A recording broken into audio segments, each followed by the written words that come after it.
శీతాకాలం విడిది కోసం రాష్ట్రపతి ద్రౌపది ముర్ము హైదరాబాద్ చేరుకున్నారు.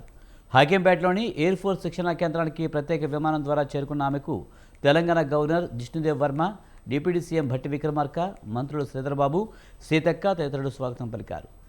18న నిలయంలో విశ్రాంతి తీసుకుంటారు. 19న రామోజీ ఫిలిం సిటీలో నిర్వహించే ప్రత్యేక కార్యక్రమాలకు హాజరవుతారు. 20న గచ్చిబౌలిలో బ్రహ్మకుమారీస్ శాంతి సరోవర్ సంస్థ నిర్వహిస్తున్న కార్యక్రమాల్లో పాల్గొంటారు. 21న నిలయంలో నిర్వహించే పౌరుల భేటీ ఎట్ హోంలో పాల్గొంటారు.